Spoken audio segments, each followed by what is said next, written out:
Seorang chef atau juru masak salah satu hotel di Surabaya membuat menu iftar atau berbuka puasa dengan memadukan domba panggang dan nasi biryani khas Timur Tengah dengan bumbu khas India yakni masala. Menu masakan ini bercita rasa gurih dan kaya akan bumbu atau rempah yang cocok dinikmati bersama keluarga di momen Ramadan kali ini.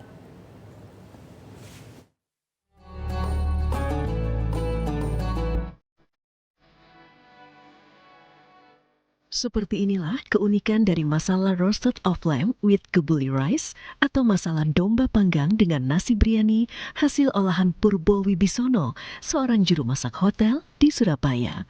Menariknya, inovasi menu iftar kali ini perpaduan antara dua jenis olahan makanan dari Timur Tengah dan India yang memanfaatkan rempah-rempah masala sejenis garam yang didatangkan langsung dari India.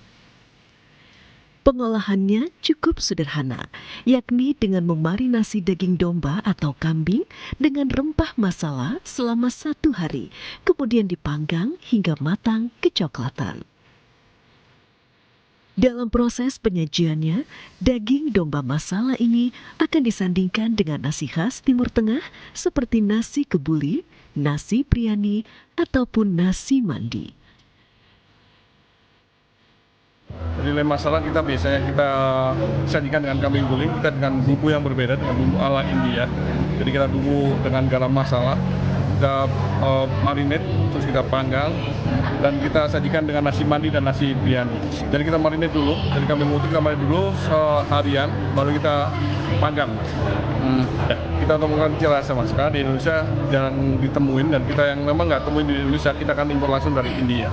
Jadi kita Tekstur daging domba yang lembut, berbaur cita rasa rempah khas India inilah yang menjadi daya tarik tersendiri bagi para penikmat kuliner khas Timur Tengah dan India di Surabaya.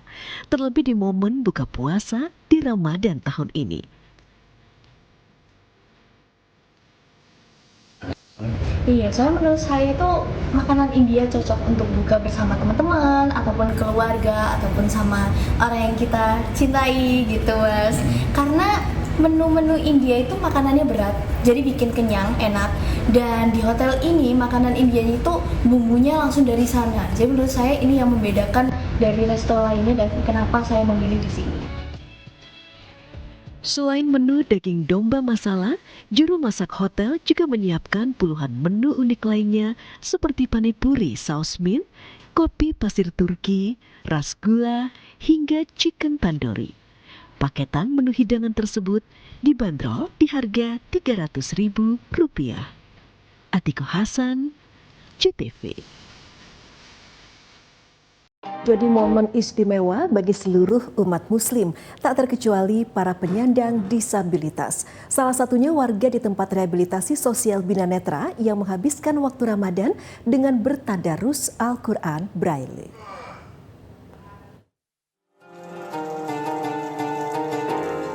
Momen istimewa bulan suci Ramadan bagi umat muslim tidak disia-siakan untuk mencari pahala sebanyak-banyaknya oleh warga yang berada di tempat rehabilitasi sosial Bina Netra atau RSBN Jalan Beringin, Janti, Kota Malang. Mereka menghabiskan waktu Ramadan dengan penuh semangat seperti melaksanakan sholat tarawih dan tadarus Al-Quran Braille. Meski memiliki keterbatasan penglihatan, para penyandang tunanetra ini tidak merasa terhalang untuk beribadah. Mereka bahkan diberi kesempatan untuk menjadi imam dan bilal selama sholat tarawih.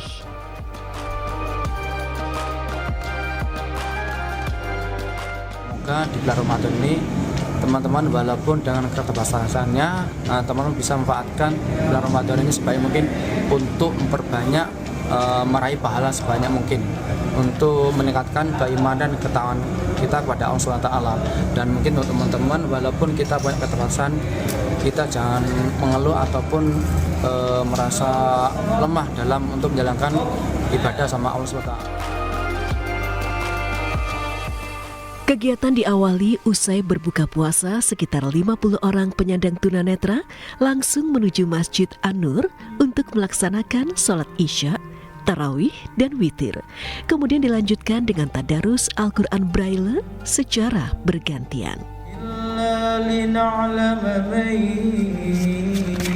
يتبع الرسول عليكم شهيدا وكذلك جعلنا yang kita rangkai, yang kita diisi oleh IKPN, yaitu IKPN itu adalah salah satu organisasi atau kumpulan netra di sini. Dan dia sholawatan Nabi, setelah itu ada kultum, ada pencerahan-pencerahan tentang.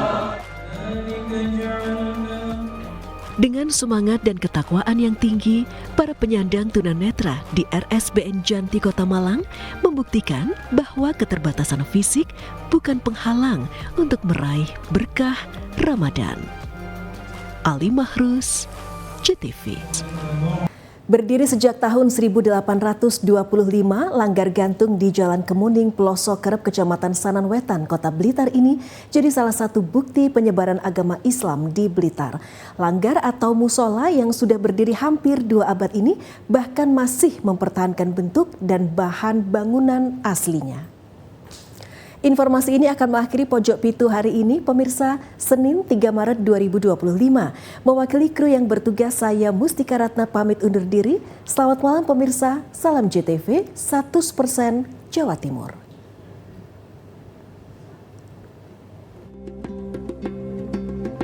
Langgar gantung dengan tembok dan alas bambu ini diberi nama An-Nur. Berdiri di belakang Masjid Jami di Kota Blitar, langgar ini tetap eksis dan difungsikan sebagai tempat ibadah 5 waktu hingga sholat tarawih di bulan Ramadan. Sementara penyebutan langgar gantung ini karena bangunannya seperti rumah panggung dengan jarak sekitar 1 meter dari tanah. Menurut Ketua Takmir Isman Hudi, wilayah Pelosok Kerep dahulunya berupa hutan belantara sehingga langgar dibangun panggung menghindari hewan buas. Langgar gantung pertama kali didirikan oleh Iro Dikoro, seorang prajurit Laskar Pangeran Diponegoro dari Jawa Tengah yang bergerilya melawan penjajah Belanda. Sehingga selain untuk ibadah, dulunya langgar ini juga digunakan untuk menyusun strategi dan melaksanakan pertemuan. Ini tetap dimanfaatkan masyarakat sekitar, terutama keluarga, sholat fardu juga dipakai berjamaah, apalagi kalau bulan puasa ini banyak yang ikut sholat jamaah, sholat tarawih di sini, laki-laki dan perempuan. Kalau untuk sejak pembangunan sampai hari ini yang sudah direnovasi mungkin apa aja Pak? Yang sudah direnovasi ini lantai dulunya juga kayu, diganti kayu yang baru, kemudian atap, kerangkanya atap juga diganti kayu yang baru. Itu saja, yang lain-lain tidak, seperti dinding tetap dari anyaman bambu sampai saat ini. Sementara bangunan ini pernah direnovasi sekali pada tahun 1995, yakni pada bagian genteng, kayu usuk, dan kayu reng. Konstruksinya terdiri dari kayu dan bambu dengan gaya arsitektur rumah Jawa dengan pilar penyangga dan lantai langgar terbuat dari kayu jati asli serta dinding dan plafon terbuat dari anyaman bambu. Kit Firul Aziz, JTV.